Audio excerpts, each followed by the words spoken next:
Como nós já vimos, em 1870 caiu o Estado Pontifício. O que quer dizer isso? O Estado Pontifício era um Estado que pertencia à Igreja, como havia o Estado de Nápoles, o Principado de Nápoles, o Principado de Veneza, o Principado de Pisa, havia também o Principado da Igreja, ou seja, o Estado Pontifício, que foi reconhecido por Carlos Magno lá no ano de 800. E veja, que sobreviveu até 1870. Então, um Estado que sobreviveu por 1000 anos. E por que esse Estado ele acabou? Porque, como eu já expliquei aqui, a Itália não era um país como hoje. Eram vários reinos independentes. O reino de Piemonte, lá no norte, depois tinha lá no sul de Nápoles, lá no centro de Veneza, de Pisa, né? Outros reinos. E a partir de 1800, começou um movimento, uma revolução a partir do norte, descendo para estabelecer uma Itália só, uma Itália, uma república italiana. Bom, com isso, o Estado Pontifício foi invadido, a partir de 1846, mais ou menos, sucessivas vezes, com guerras, até que o Papa Pio IX abdicou, assinou a rendição e entregou todo o Estado Pontifício. As pessoas dizem que a igreja é rica. A igreja foi rica. A igreja tinha um Estado Pontifício com 40.000 quilômetros quadrados, onde havia as melhores e maiores cidades da Itália.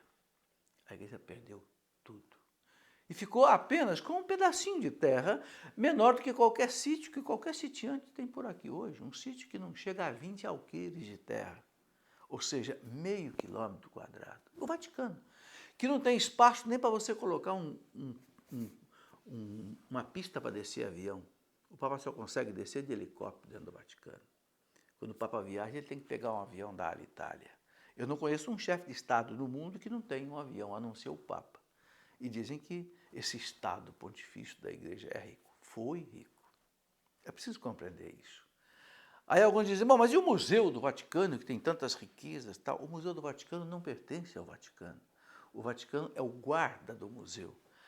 Quando foi feito o acordo da Igreja com a Itália, em 1929, o chamado Tratado do Latrão, quando o governo de Mussolini, em 1829, reconheceu o Vaticano como um Estado independente dentro da Itália. Quando eu falo Estado independente, você tem que entender como fosse um país qualquer, onde o Papa é o governante principal, como fosse o presidente, como fosse o rei, ou como fosse o primeiro-ministro, ok? E que tem seus embaixadores, que são chamados de núncio apostólico. Aliás, o Estado que mais embaixadores tem no mundo é o Vaticano. Tem 180 embaixadores no mundo inteiro. Nem os Estados Unidos têm tanta representação diplomática quanto o Vaticano.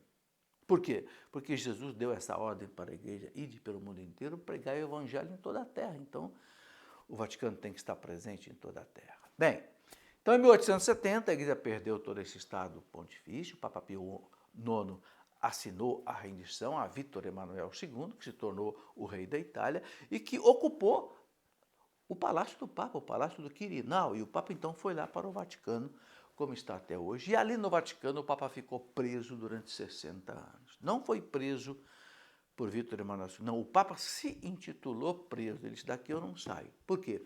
Porque queriam tomar até esse pedacinho de terra do Vaticano, não queriam deixar nada com a igreja, para dizer, daqui eu não saio. E o Papa disse, assim como Jesus Cristo precisou de um corpo para salvar o mundo, ele que é Deus, a igreja precisa de um pedaço de terra para salvar a terra, para salvar o mundo.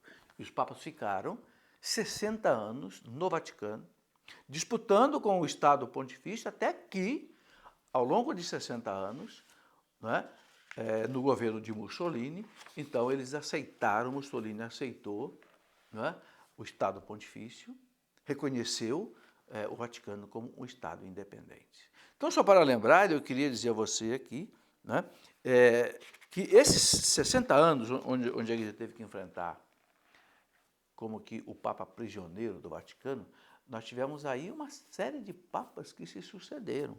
Eu vou lembrar você aqui alguns deles. Nós começamos lá com o Pio IX, que foi de 1846 até 1878, depois Leão XIII, que morreu em 1903, depois tivemos Pio X, que morreu em 1914, depois Bento XV, que morreu em 1922, e depois Pio XI, morreu em 1939, que foi o Papa Pio XI que assinou com Mussolini o chamado Tratado do Latrão, ou seja, onde a Itália, o poder italiano, reconheceu o Estado do Vaticano hoje como um Estado independente. É por isso que o Vaticano tem representação na ONU.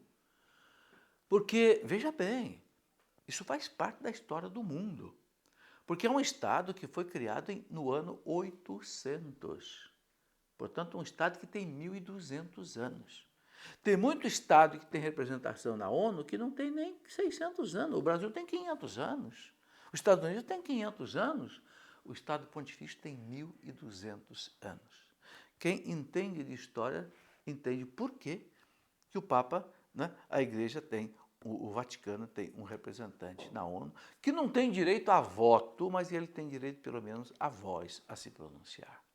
Okay? É a história da humanidade que precisa ser representada, precisa ser respeitada. Bem, e aí nós tivemos então, em 1870, com esse mesmo Papa, o Concílio Vaticano I. Eu já expliquei que no mesmo ano de 1870, onde o Estado Pontifício caiu, a Igreja, o Papa quis fazer, Pio IX quis fazer o Concílio Vaticano II. Por quê? Porque era uma época de muita contestação, época do liberalismo, se contestava a autoridade do Papa, inclusive dentro da própria Igreja. Então, o Concílio Vaticano II, primeiro, reuniu no Vaticano, né, esse concílio. E foi muito bom, porque, de um lado, a Igreja acabava de perder todos os seus bens, praticamente. Mas a Igreja ficou livre. Por quê? Porque o Papa deixou de ser agora um homem preocupado em governar um grande Estado, com muitas cidades, com muitas confusões, para agora ficar cuidando apenas da vida espiritual da Igreja.